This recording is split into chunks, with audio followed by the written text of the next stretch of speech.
candidatos a uma vaga, né? A disputa está acirrada no PSD, já estava com Eduardo Leite e Ratinho Júnior, chega o Caiado para se somar. E o mais interessante é que dá para voltar a última foto que vocês publicaram aí, o pessoal da produção, por gentileza. Olha quem está tirando a selfie, né? É Kassab. Sim. Né? E aí está o trick da história, na verdade. Por quê? Porque o Kassab já deixou claro que ele apoia Tarcísio de Freitas à presidência da República ou ao governo do estado de São Paulo, e aí quem vai decidir é o Tarcísio. Né? Então, a questão é, o Kassab, que é o presidente do PSD, onde está Eduardo Leite, onde está Ratinho Júnior, onde está Ronaldo Caiado, que são 3 pretendentes, né? Ele mesmo deixa claro que a preferência dele é o Tarcísio, né? Que é o nome mais forte, né? Para disputar a presidência. Né? Então, ou seja, estamos com os 3 aqui, mas todo mundo sabe que se o Tarcísio vier, vamos com o Tarcísio. Né? É isso que essa presença do próprio Kassab coloca na história. Né? Então, de certa forma, o que a gente está vendo é essa união. E aí, indo com o Tarcísio, os outros 3 apoiariam o Tarcísio de Freitas. Eu acho difícil o Caiado, o Ratinho e o Leite não apoiarem o Tarcísio, caso ele decida sair para a presidência da República. Só que o Tarcísio, para sair para a presidência, ele só quer sair apoiado e ungido por Jair Messias Bolsonaro. É muito difícil imaginar Tarcísio, para dizer impossível imaginar o Tarcísio saindo contra a família Bolsonaro. Ou seja, sai Lula, sai Flávio, sai Tarcísio. Esse esquema não dá para o Tarcísio não quer.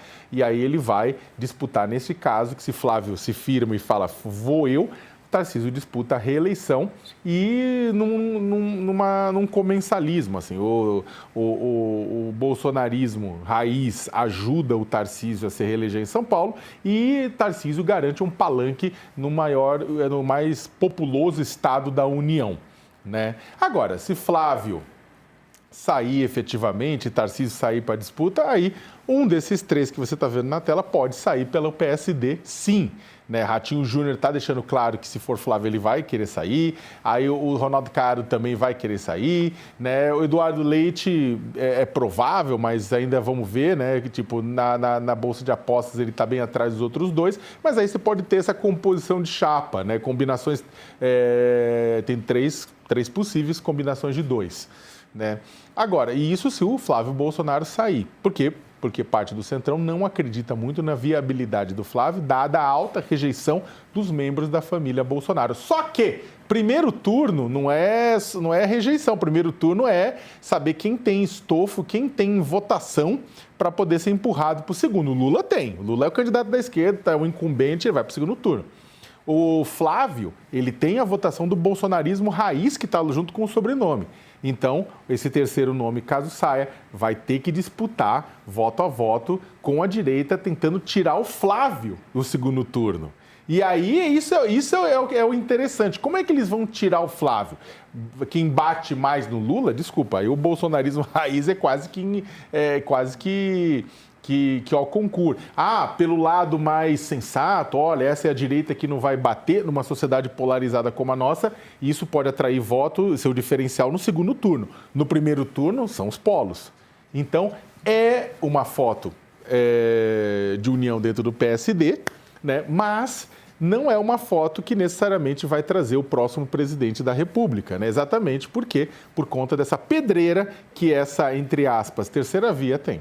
Ô Josias, a Amanda Klein conversou com o Caiado e ele disse para ela que o PSD vai lançar candidatura à presidência, é uma certeza, então isso o motivou a trocar de partido. E no União Brasil, ele falou que ficou impossível acreditar numa candidatura no antigo partido dele, então ele decidiu fazer essa troca. Inclusive, o governador de São Paulo vai visitar amanhã o ex-presidente Jair Bolsonaro, segundo lideranças do PL. Ele vai ouvir aquilo que evitou durante os últimos dias, que Flávio Bolsonaro é o escolhido para concorrer à presidência. Bolsonaro quer que a direita se agrupe em apoio a Flávio na disputa contra o presidente Lula. Tarcísio disse ontem que não seria candidato à presidência da República, nem se Bolsonaro fizesse o pedido, porque ele quer ficar em São Paulo. O governador também falou que o encontro com o ex-presidente na Papudinha não vai ter como foco a disputa eleitoral, vai ser só um gesto de solidariedade. Você acredita, ô Josias? Não. Ele está indo na papudinha. É muito impressionante o papel a que o governador do maior estado, o estado mais rico do Brasil, se submete, né? Ele vai lá para ouvir que deve esquecer o sonho presidencial e apoiar o Flávio Bolsonaro nessa corrida presidencial de 2026. E ele se submete a esse papel. Então, ele está naquele time que ele não se comporta como candidato a líder de um país. Ele é liderado por um Messias preso, um sujeito condenado a 27 anos de cadeia, desqualificado, cuja presidência foi desaprovada nas urnas, mas ele não hesita em se submeter às vontades do Bolsonaro. Um personagem assim, pode ser que até alguns eleitores de São Paulo considerem que não merece o voto nem para retornar ao Palácio dos Bandeirantes, mas ele se submete a esse papel, aparentemente, e hoje até há um movimento, parece ser uma operação casada, porque na semana passada, quando estava marcado o encontro do Tarcísio de Freitas com o Bolsonaro, na Papudinha, ele de última hora desmarcou, alegou que tinha compromisso no Palácio dos Bandeirantes, depois foi-se analisar a agenda do governador e percebeu-se que era conversa fiada, né? Ele tinha na agenda apenas compromissos internos, que é um eufemismo para compromissos que podem ser adiados sem nenhum prejuízo, mas ele não foi. Por que não foi? Porque o Flávio Bolsonaro deu uma entrevista dizendo que ele iria para o encontro com o pai para ouvir da boca do Bolsonaro que ele deveria desistir da presidência e se submeter à candidatura do filho, do Flávio. E agora, na véspera desse novo encontro, que foi reagendado, o Flávio Bolsonaro diz que não tem nenhuma pressão, que o Tarcísio de Freitas vai ao encontro do pai na cadeia para participar de um encontro entre amigos. E o Tarcísio de Freitas utilizou a mesma expressão, vou à Papudinha para encontrar um amigo. Então, é um encontro de amigos, é um papo de amigo na Papudinha, né? E agora, o Tarcísio de Freitas entra na Papudinha para esse encontro com o Bolsonaro pequeno e sairá do encontro menor ainda. Sairá do encontro como uma espécie de anão, um pigmeu político, porque ele está abrindo mão de um projeto que o Centrão acalentava como um projeto mais competitivo para enfrentar o Lula em 2026. Ele abre mão dessas perspectivas, inclusive marqueteiros consultados por ele próprio avaliaram as condições como favoráveis para ele entrar na disputa presidencial. Ele abre mão de tudo isso para se submeter a um criador que o Tarcísio não precisava sair chutando o Bolsonaro, né? Mas ele não deveria submeter a sua biografia, acorrentar a sua biografia a um criador tão precário, né? Mas, como disse, sairá da Papudinha menor do que entrou e já está entrando como um pigmeu político, porque não compreendeu o papel que a história poderia ter reservado para ele. Será o principal candidato à presidência da República que o Centrão não terá em 2026, porque ele não teve dimensão para enfrentar o desafio, Diego. Verdade, não dá para dizer que não tentou no sentido de aquelas postagens, movimentações, fez críticas duras ao presidente Lula e agora fala que não seria candidato nem se o Bolsonaro pedisse a ele, Sakamoto. Eu fico imaginando, com todo respeito aos envolvidos, né? Mas o Bolsonaro falou, ô Tarcísio, agora eu preciso falar um negócio para você com a eleição. E aí o governador falando, lá, não quero ouvir, sabe? Gritando, não, Tarcísio, precisamos conversar, lá. Não vou ouvir, não quero ouvir isso, né? E aí sai da cela e vai embora, né? Tchau, né? O ponto é o seguinte, é claro que o governador Tarcísio queria ser candidato à presidência da República, todos aqueles regabof junto com a Faria Lima, junto com outros políticos, é claro que ele queria. Tanto é que é o seguinte, ele vestiu um figurino para poder ganhar a simpatia da extrema-direita, que inclusive vai perseguir ele durante muito tempo. Ele colocou aquele bonezinho Make America Great Again na hora que o Trump teve posse, no dia 20 de janeiro do ano passado. Logo depois, quando o Trump começou a mover ameaçou o Brasil se Bolsonaro não fosse libertado, ele também foi lá e apoiou. Aí veio o tarifaço, ele ficou naquela... Ele falou que o Brasil chegou tinha a dizer aceitar, que o Brasil tinha que ceder. Tem que entregar para o Trump alguma coisa. Gente, que é o contrário. O próprio governador da Califórnia, Gavin Newsom, né? Ele falou para a Europa, vocês estão loucos. Toda vez que vocês cedem, ele vai atrás.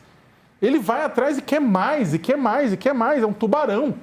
Trump não é um gatinho, é um tubarão. Né? Com as partes boas e ruins. Sentiu o cheiro de sangue, já era. Né? Então teve isso. Depois o governador Tarcísio subiu em carro de som na Paulista, falou barbaridades. Tipo, chamou o Alexandre de Moraes de tirano, sabe? Diz que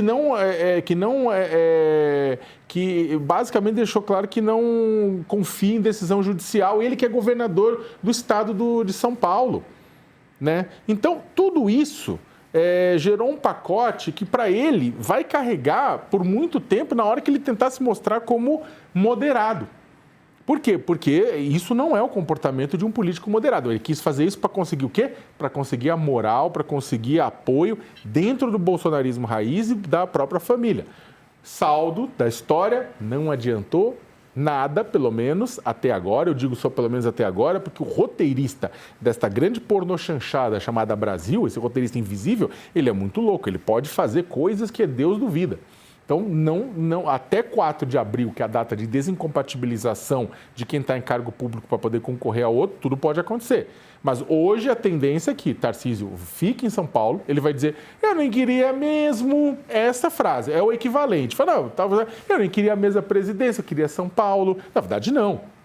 O cavalo estava passando encilhado na frente do Tarcísio, ele quis montar. Mas aí chegou o Flávio, opa, cavalo é meu, fica aí na sua.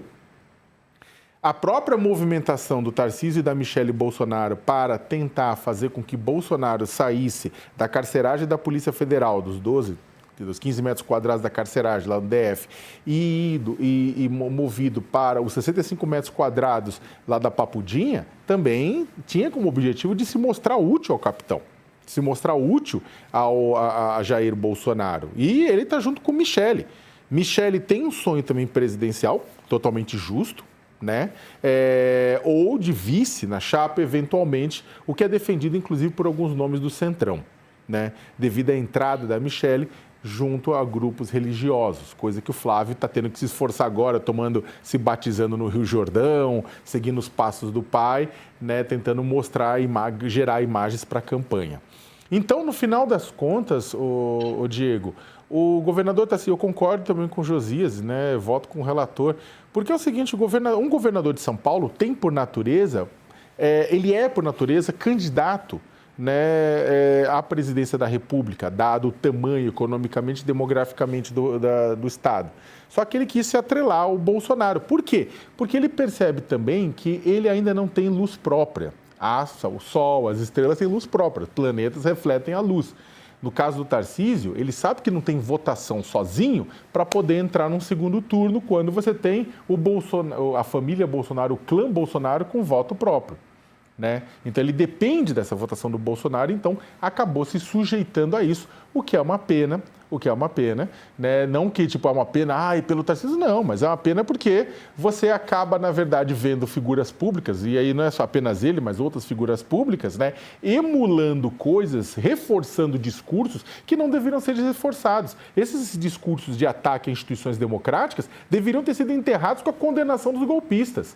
Só que aí, no intuito de ganhar a simpatia do clã Bolsonaro, o pessoal ressuscita, o que é uma pena. E nessa disputa da direita, a Daniela Lima tem uma coluna, ela assina uma coluna hoje no UOL que fala sobre as movimentações todas. No PSD, Caiado mira aliança com siglas pequenas e médias do Centrão. A Dani analisa que o movimento do governador de Goiás frustra os planos da família Bolsonaro, que planejava atrair, por gravidade, pré-candidatos da direita, evitando uma divisão ainda no primeiro turno. Os maiores partidos do Centrão têm dado sinais de que pretendem se abster na disputa presidencial sem apoiar formalmente o nome de Flávio Bolsonaro. Josias, isso compromete muito a candidatura dele? Não, porque evidentemente compromete, porque se você tem o apoio dos partidos, você passa a impressão de que terá melhores condições de governar o país, que terá maior facilidade de emplacar projetos no Congresso Nacional, Mas o Centrão está fazendo o que sempre faz, não é? Não há ainda clareza sobre a possibilidade de aderir a esta ou aquela candidatura, mas o Centrão costuma se guiar pelas pesquisas, pela chance real de poder. E hoje os partidos do Centrão, partidos como União Brasil e PP, por exemplo, que estão unidos numa mega federação partidária, eles estavam acalentando, estavam nutrindo a perspectiva de que o Tarcísio pudesse ser o candidato à presidência da direita, uma direita supostamente mais equipada, mais civilizada do que o Bolsonaro, e frustrando-se esse projeto, eles olham com uma certa desconfiança, com o nariz torcido para o Flávio Bolsonaro, porque sabem, e viveram isso com o Bolsonaro, com o original, sabem que a rejeição é grande e que, portanto, embora não será, todos pressintam que não será uma eleição fácil, mas as condições para o Lula ficam mais ou menos desconfortáveis se o adversário for um personagem com o sobrenome Bolsonaro. Então, o que está pensando hoje o Centrão? Em vez de gastar dinheiro numa campanha presidencial, que eles teriam que compartilhar também parte do seu cofre com o projeto nacional, eles vão mirar no Congresso. Então, vão liberar as suas bancadas e parte delas tem mais predileção por uma aliança com o PT no Nordeste, por exemplo, alguns países do Norte do Brasil, do que com o Flávio Bolsonaro. Então, os partidos liberam as suas bancadas, façam os conchavos, as alianças que forem mais convenientes e tragam bancadas volumosas. Eles precisam fazer bancadas grandes na Câmara porque o número de deputados é a chave que abre o cofre do fundo partidário, do fundo eleitoral. Então, os partidos estão mirando no Congresso, o que é complicado, não é? Porque você pode eleger o presidente de uma corrente política e eleger um Congresso, exatamente como está acontecendo agora, majoritariamente de outra corrente. O Lula é um presidente progressista lidando com um Congresso absolutamente conservador e tem dificuldade, tem que rebolar, abrir o cofre, soltar dinheiro para aprovar as suas prioridades, os seus projetos no Congresso Nacional. A gente corre o risco de ter o mesmo arranjo. E o Centrão está fazendo esse cálculo do tipo custo-benefício. Vale a pena atrelar a nossa caixa registradora a uma candidatura presidencial com pequenas chances de êxito, ou vamos investir tudo na construção de bancadas mais volumosas do que as que temos hoje na Câmara e no Senado? Esse é o cálculo que estão fazendo e mais adiante, ali pelo meio do ano, essas coisas vão se definindo, né? Mas hoje, todas essas bancadas estão olhando para a candidatura do Flávio Bolsonaro com um olhar torcido, né? O único que está ensaiando um movimento diferente, por hora, é o PSD, do Kassab, que daria um cavalo de pau a qualquer momento se o Tarcísio dissesse: não, eu vou contrariar o Bolsonaro e vou me lançar à presidência. Mas, como essa hipótese é remota, então a chance de o PSD lançar um candidato próprio não é negligenciável, embora também não seja garantido isso, porque também no PSD há bancadas que são petistas. Há a bancada da Bahia do PSD, que é importante no partido, é petista, há outras bancadas do Nordeste do PSD também são petistas. Então não é simples a construção de um projeto presidencial próprio também no PSD, mas a disposição do Gilberto Kassab é de construir esse projeto. Imaginando, Sakamoto, se o Tarcísio quisesse ser realmente candidato à presidência e decidisse que ia peitar o bolsonarismo e depois desistisse e fosse candidato ao governo do estado, se ele conseguiria se eleger até mesmo ao governo do estado de São Paulo? Não consegue, não. Não, dificilmente. Porque é o seguinte, primeiro que é o seguinte, se ele renuncia antes do 4 de abril para desincompatibilização e decide peitar, né, ele pode fazer que nem Eduardo Leite. Eduardo Leite fez isso no Rio Grande do Sul em 2022. Ele renuncia, depois ele não consegue a chapa e aí ele sai novamente para governador, né, e se elege governador, né, novamente. Agora, para que o Tarcísio tivesse que fazer esse movimento, ele teria que ter o apoio do bolsonarismo. Na hora que o Tarcísio sai, e se ele peitar o Bolsonaro, ele rompe, de certa forma, com o bolsonarismo, É ruim para o bolsonarismo, porque o Bolsonaro também precisa de um palanque forte, de alguém que esteja no poder, no governo. Mas se ele vai e rompe com o Bolsonaro vai e lança um outro candidato em São Paulo, para disputar com ele, inclusive. Sabe, para disputar, quer dizer, para ter palanque. E aí, quando ele voltar, se ele tentar voltar para se candidatar em São Paulo, já vai ter um candidato do bolsonarismo lá. Isso, inclusive, pode favorecer quem? Favorecer a esquerda. Porque se o Haddad sai para candidato, e o Haddad não é um candidato fraco, e diante de uma briga fratricida dentro da direita em São Paulo, pode ser que sobre para ele. Né? Então, é um jogo que ninguém tem a ganhar com isso. Mas, lembrando novamente, e com 1 milhão de lembranças que o pessoal precisa lembrar. Essa ideia de que a direita em São Paulo, ou mesmo no Brasil, vai ter voto inicial sem o bolsonarismo, é ficção. Não vai rolar isso. O voto do bolsonarismo, esses 20%, 30% do bolsonarismo, seja o bolsonarismo raiz ou o bolsonarismo light, é um patrimônio eleitoral que ainda a família carrega. E isso eu estou falando há anos, isso aí não vai sair de uma hora para outra. Isso pode começar a mudar se outra pessoa se tornar presidente, indicado por eles. Aí, por exemplo, o Tarcísio, presidente, indicado pelo Bolsonaro. E esse é um medo do Bolsonaro, que uma vez no poder, ele comece a transferir todo o comando da direita e a influência da direita para ele e abandone o Bolsonaro a deixar o Deus dará. Então, parte do medo, parte da razão de estar lançando o Flávio é porque o bolsonarismo raiz, o núcleo, o clã, a família não confia no Tarcísio, né? Não quer Michele com um voo presidencial e prefere perder a eleição eventualmente do que perder o controle da direita. Né? Então, tá lá, isso é a razão. Só que qualquer pesquisa de opinião mostrando quando sai o Flávio e o Tarcísio juntos, o Tarcísio diminui e vai para 10%, que esse é um tamanho que ele teria, né, numa competição sem o apoio do Bolsonaro. Então, o Tarcísio precisa do Bolsonaro, né, neste momento. Ele tem uma situação diferente, mas o Lula ficou disputando várias eleições, né, e vai ganhando musculatura. Mas aí o Tarcísio tem uma opção, ele pode se reeleger governador e continuar no jogo para 2030, né, que inclusive o Nicolas, pela idade, não pode disputar em 2030, menos que a Constituição seja alterada, né, porque o Nicolas, em algum momento, vai disputar. A questão é que 2030 não dá para o Nicolas ainda, então poderia entrar para o Tarcísio se o Flávio ou alguém perderem. Né? Então, ou ele fica no governo encastelado lá, mantendo o poder, ou ele vai para tudo ou nada, e no caso dele, a chance de ser nada é muito grande. Muito bom, temos aqui apurações da Daniela.